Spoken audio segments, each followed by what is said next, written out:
cette, ce travail ce papier est un travail, est une ébauche, en fait, d'un article, d'un travail plus long et plus étoffé sur lequel je me suis attelé. Puisque nous avons 25 minutes pour intervenir, je commencerai par lire l'abstract pour situer un peu le cadre de ce que de cet article.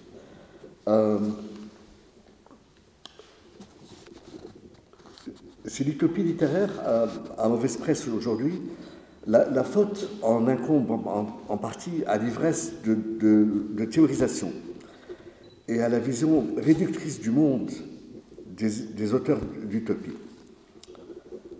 Notre papier se propose de prendre à contre-pied cette vision en se focalisant sur l'utopie de Thomas More, publié la première fois en 1516, qui, à nos yeux, est à même de constituer un rempart pertinent à la notion d'injustice épistémique. En effet, dans son rejet de l'idéalisme béat et des idéologies rétrogrades, l'œuvre de Thomas More met en scène aussi bien les vertus que les tares des sociétés idéales imaginées depuis Platon. Dans son ambivalence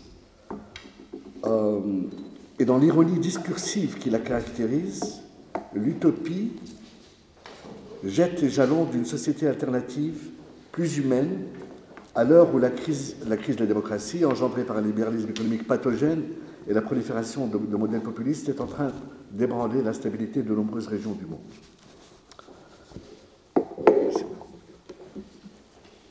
En 1932, Nicolas Berdyaev affirmait que les utopies sont réalisables. Je cite, « Les utopies sont réalisables, la vie marche vers des utopies. Et peut-être un siècle nouveau commence-t-il, un siècle où les intellectuels et la classe cultivée rêveront au moyen d'éviter les utopies et de retourner à une société non utopique, moins parfaite et plus libre. » Fin de citation. Peut-on concilier liberté et perfection? Depuis les utopies de l'art classique, les images de la société idéale ont été battues en brèche en raison de l'absence de réponse convaincante à cette question. Déjà, le modèle décrit dans La République de Platon et dans son Timaeus, qui contiennent la plupart des thèmes de l'utopie traditionnelle, je cite, cette ivresse de législation géométrique, fin de citation, comme l'affirme Raymond Trousson, donne à la cité utopique toutes les caractéristiques d'un État totalitaire, comme l'illustrent fort bien les travaux de Karl Popper ou de Jean-François Revel et tant d'autres, entre autres. Même les utopies d'intention libérale, et a fortiori les utopies chiliastes, à vocation religieuse, n'échappent pas à ce modèle. Cela peut être considéré comme vrai pour l'utopie de Thomas More également. De son utopie, publiée en 1516 en latin et traduite en anglais en 1551, il disait avec la modestie qui caractérise l'homme, une bagatelle, je cite, une bagatelle littéraire échappée presque à mon insu de ma plume. Fin de citation. Mais en vérité, le testament politique d'un grand commis de l'État sur la situation du royaume à l'époque. Après la guerre des Deux Roses, l'Angleterre passe du régime féodal du Moyen-Âge, largement basé sur le troc, à l'économie de marché et au capitalisme. De nouvelles découvertes donnent une impulsion nouvelle au commerce et accroissent davantage les clivages entre les paysans démunis et les riches propriétaires terriens. En effet, le développement des industries de la laine en Flandre amène les riches propriétaires terriens à préférer l'élevage des moutons à l'agriculture. Afin de protéger leurs troupeaux, ces mêmes propriétaires clôturent leurs terres. C'est la politique des enclosures, enclosures, que Thomas More condamne, car elle plonge des milliers, si ce n'est pas des centaines de milliers de paysans dans une misère effroyable. Le livre 1 de l'Utopie fait directement référence à ce drame. Ce début de siècle constitue pour l'Angleterre, mais aussi pour le reste de l'Europe, une période charnière, aussi sombre que prometteuse. Cet éclatement du monde féodal coïncidait également avec la perte de l'autorité spirituelle de l'Église de Rome et l'avènement de l'Église anglicane sous l'impulsion de son ami, et plus tard bourreau, le roi Henri VIII. Rappelons que l'Utopie a vu le jour à Anvers, en 1515, où, chargé de mission, Thomas More rencontre un marin, qui deviendra par la suite Raphael Hythlodey, le narrateur du livre, portugais de son état et compagnon de l'explorateur Domenico Vespucci, explorateur portugais Vespucci. C'est Hythlodey qui dénonce les faiblesses du régime économique anglais de l'époque, en des termes à peine voilés. Je cite, « Ainsi donc, afin qu'un seul goinfre à l'appétit insatiable, le redoutable fléau pour la patrie, puisse entourer d'une seule clôture quelques milliers d'arpents d'un seul tenant, des fermiers seront chassés chez eux, souvent dépouillés de tout ce qu'ils possédaient, circonvenus par les tromperies ou contraints par des actes de violence. » Fin de citation. More ajoutera plus loin, je cite, « Tant que le droit à la propriété privée subsistera, la partie la plus nombreuse et la meilleure de l'humanité portera un lourd et inévitable fardeau de misère et de soucis. » Fin de citation. Œuvre complexe et originale, l'Utopie de More a suscité bien des débats contradictoires. Louée par les uns comme trait d'union entre le communisme aristocratique de Platon et le communisme moderne, mais également comme précurseur de l'utopie scientifique de la Renaissance, mais aussi comme le chantre de l'impérialisme britannique à venir, le livre de More n'a pas fini d'attirer l'attention de penseurs en quête de modèles de sociétés alternatives. Raymond Trousson met en garde le lecteur contre, je cite, le danger de l'anachronisme dans l'annexion de More à tel ou tel système. Fin de citation. Cette introduction me permettra de mieux situer l'objectif du présent travail dans le contexte de réflexion sur la notion d'injustice épistémique. En effet, dans son rejet de l'idéalisme béat et des idéologies rétrogrades, l'œuvre de More met en scène aussi bien les vertus, etc. Je l'ai dit déjà dans mon abstract.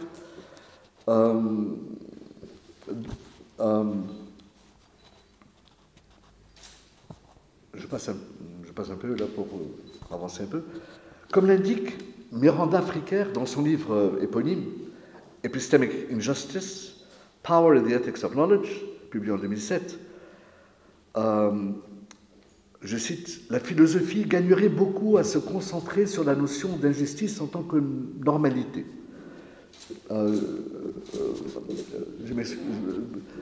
Ceci est ma traduction et je m'en excuse parce que je vais l'avoir. Je n'ai eu que la version anglaise, donc j'ai traduite au pied levé, comme on dit. Donc,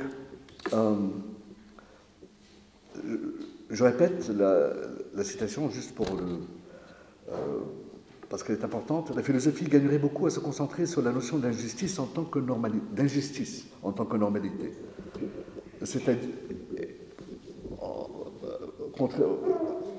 évidemment, contrairement à la justice. Prenons ainsi à rebours l'idée développée par Aristote et d'autres avant et après lui que c'est la justice qui représente la norme, alors que l'injustice serait une aberration.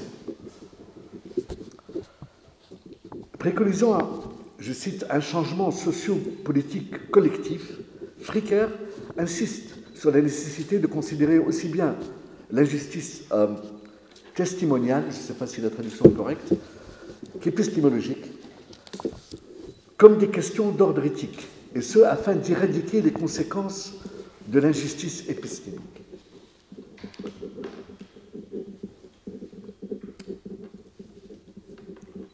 Si Raphael Hitherday, le narrateur principal de l'utopie, ne convainc pas toujours les lecteurs de son récit, témoignant de la supériorité extraordinaire des utopiens sur les autres populations du royaume, Moore prend le soin d'inclure un deuxième narrateur dans le récit,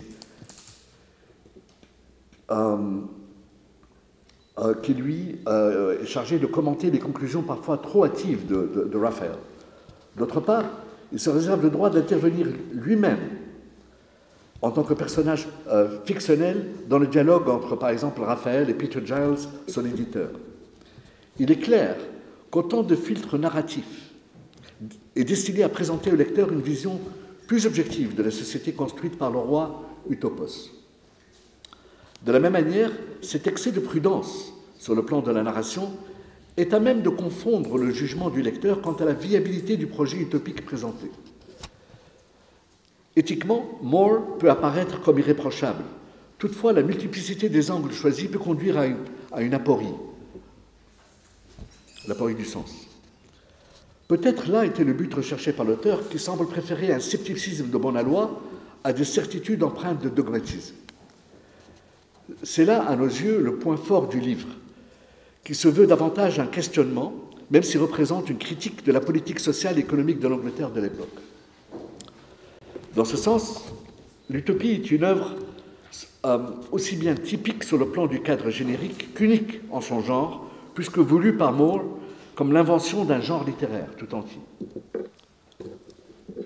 La République des lettres inventée par Moore, sous l'influence de son ami de toujours, Erasme, est un moyen pour l'intellectuel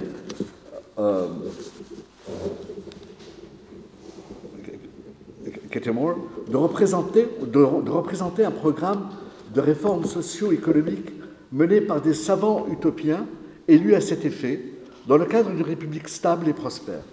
Dans ce sens, l'utopie accorde une très grande valeur au savoir, non destiné à une élite seulement, mais à tous. Ce credo humaniste que Moore partageait avec Erasme constitue le socle de son utopie. Et où le but avoué de son fondateur était de fournir une vie décente et digne aux habitants de l'île. Dans une Angleterre exsangue, où les disparités entre riches et pauvres étaient effarantes, le rêve utopique imaginé par Moore n'en était que plus attrayant. Toutefois, Moore, en premier, avait compris que dans un système construit essentiellement sur l'ordre symbolique, les institutions utopiennes ont du mal à résister à l'épreuve du réel. C'est pour cette raison que son utopie, en dépit de la vision humaniste qui la guide, contredit l'humanisme fondamental qui la sous-tend, générant de ce fait une dynamique totalitaire en son sein. Le livre 2 de l'utopie, tout en décrivant les points forts du système conçu par Utopos, abolition de la propriété privée, égalité des chances, travail universel, dignité des citoyens, abondance, démocratie et laïcité, maintient une structure économique et sociale obsolète, puisque le système politique de base est fondé sur la famille agricole.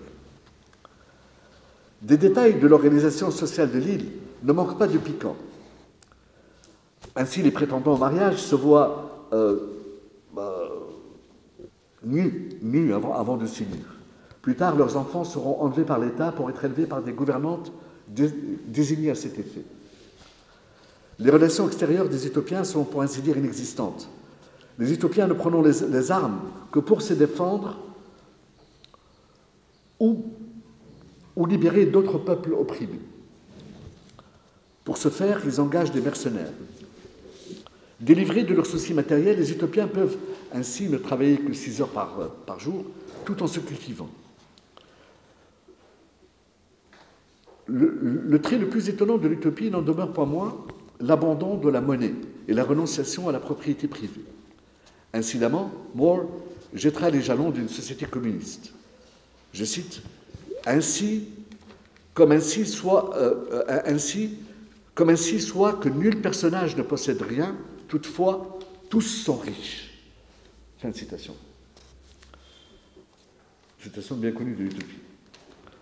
L'aspect religieux de l'utopie surprend davantage les lecteurs, puisqu'il apparaît d'emblée que Thomas More, fervent catholique, met en sourdine sa foi, pour ne pas dire son intransigeance religieuse, en autorisant toute forme de religion, même si le prosélytisme est puni de la peine de mort ou de l'exil. La liberté de croyance étant conditionnée par la non-ingérence dans les affaires de la cité, dans un modèle régi par une laïcité intransigeante. More écrit à Erasme que le latin traduit utopia par nusquama, nulle part. D'ailleurs, tous les noms propres figurant dans son œuvre traduisent bien cette irréalité, à commencer par Hythloday, notre narrateur, dont le nom en grec signifie professeur essornet, si on peut traduire comme ça. À Marotte, la ville où réside Raphaël, est la ville brouillard. La Nidre qui traverse la ville est un fleuve sans eau.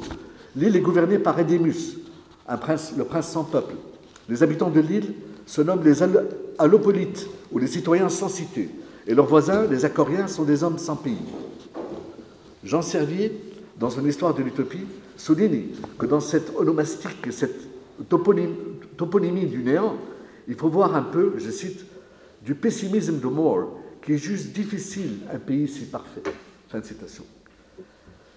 Que l'utopie porte en elle les contradictions de son auteur, et surtout celles liées au monde visible, aussi bien au monde visible qu'au monde invisible, mais aussi au monde fini et au monde infini, est compréhensible à une époque où l'émergence d'un nouveau discours est contrée par un non-sens, par le non-sens.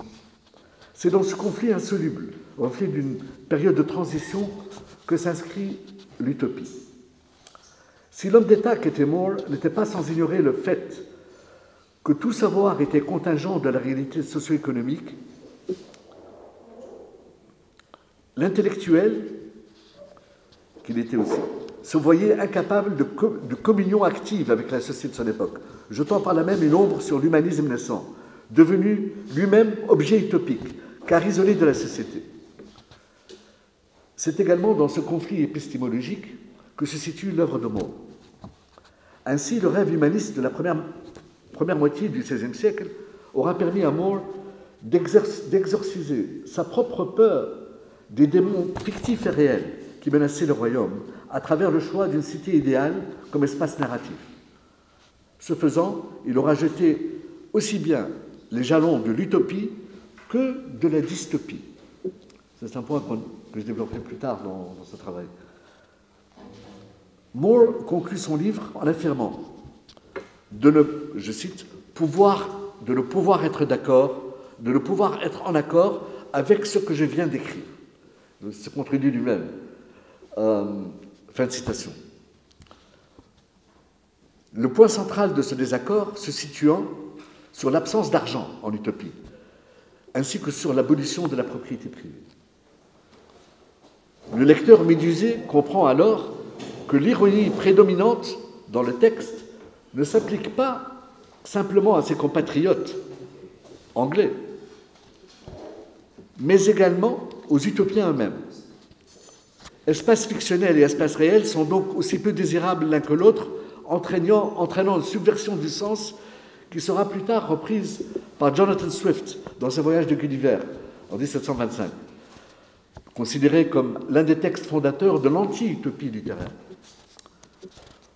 Pour Skinner, l'utopie de More est un texte radical, du fait que nous y trouvons un discours humaniste utilisé dans une critique des positions connues pour être humanistes, faisant de l'ouvrage une critique, c'est ce que dit Skinner, une critique humaniste de l'humanisme. Une critique humaniste de l'humanisme lui-même. Texte ambivalent par excellence, l'utopie de More met en scène les valeurs fondamentales de l'humanisme tout en professant leur contraire, comme illustré par l'attitude ambiguë des utopiens par rapport à la guerre. Comme le mentionne. D'un côté, ces derniers, je cite, méprisent la guerre méprisent la guerre, une activité destinée seule aux bêtes, fin de citation, tout en trouvant toutes sortes de raisons de la faire. Cette tension entre l'utopie et l'humanisme constitue sans aucun doute l'un des ressorts les plus importants de l'œuvre, entre l'utopie et l'humanisme. L'égalité y est prônée comme valeur fondamentale, et pourtant, les femmes y sont châtiées par leur mari. Par ailleurs, la liberté de penser y est encouragée, et néanmoins, les utopiens ne peuvent se déplacer à travers les 54 provinces que compte l'île qu'avec une autorisation préalable. En d'autres termes, l'humanisme intellectualiste prôné dans le livre, étant loué par Raphaël, se heurte continuellement à la réalité utopienne qui transforme les habitants en des êtres sans identité réelle et où l'uniformité vestimentaire n'est pas sans rappeler des anti-utopies contemporaines telles que 1984 d'Orwell ou le oui, nous autres, de Zamiatin. Dans notre analyse des contradictions inhérentes à l'utopie de More, mais aussi aux utopies qui s'en sont inspirées depuis la Renaissance jusqu'à notre époque, puisque l'œuvre de More représente un rare cas de monogénèse où le titre de l'œuvre donne naissance à un genre littéraire, il convenait de préciser l'importance et l'actualité de son œuvre, comme rempart contre la justice épistémique dans son acception le plus large. Je vais un peu vite, hein, en encourageant, parce que j'ai quelques minutes, 3 minutes, je crois. En encourageant la critique de l'humanisme traditionnel et implicitement en devançant l'avènement d'un post-humanisme qui, comme le préconise Fricker, serait porteur d'une critique, voire, je cite, d'un changement du système sociopolitique actuel, fin de citation, More était un précurseur, même si, comme nous avons tenté de le montrer, il lui était difficile de résoudre la tension entre l'humanisme naissant, auquel, avec Erasme, il avait contribué, et la réalité de l'utopisme conçu avant tout comme rampe de lancement d'une société alternative plus juste. Malgré les contradictions relevées plus haut, son œuvre reste d'actualité à une époque où le cerveau reptilien supplante le néocortex et où le sens critique se fond dans une servitude générale volontaire soutenue par l'empire levant des GAFA. En effet, dans la prudence qui caractérise l'utopie, il faut déceler une relativité positive. Camus parlait d'utopie relative, et non parfaite, comme More l'avait si bien compris. Le but de l'utopie étant le progrès de l'homme, il va de soi que cette dernière ne peut demeurer statique, figée, comme Skinner l'écrivait, mais ouverte au changement, et donc évolutive et critique. Je termine. L'homme a besoin d'utopie, tout en étant conscient du danger posé par la conformité à un modèle théocratique ou idéologique, que certaines utopies préconisent. Il va de soi que plusieurs penseurs se sont intéressés à la capacité créatrice de l'utopie, et non des moindres Paul Ricoeur, dans son plaidoyer pour l'utopie ou idéologie et utopie, pour qui la vie politique serait inconcevable, sans cette capacité que nous donne l'utopie de nous projeter dans l'avenir, de désirer un modèle de société autre, ou simplement d'exercer un contre-pouvoir et de contester l'ordre établi.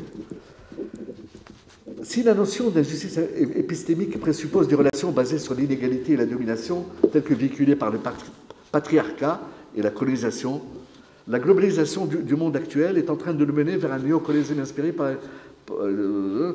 excusez-moi, je suis en train de je m'emballe un peu ici parce que, à cause du temps. Donc, je conclus vraiment, Madame la Présidente.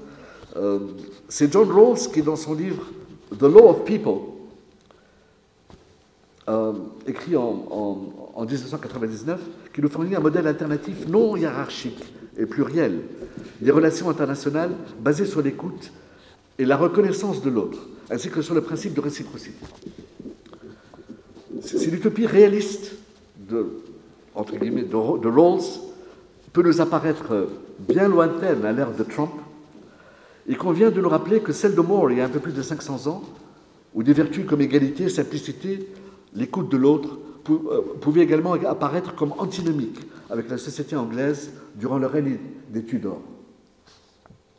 En posant les jalons d'un modèle alternatif non hiérarchique, l'utopie littéraire nous permet de concevoir le réenchantement du monde par le verbe, comme l'illustre la Boétie, lorsqu'il donnait une alternative pour en finir avec la servitude,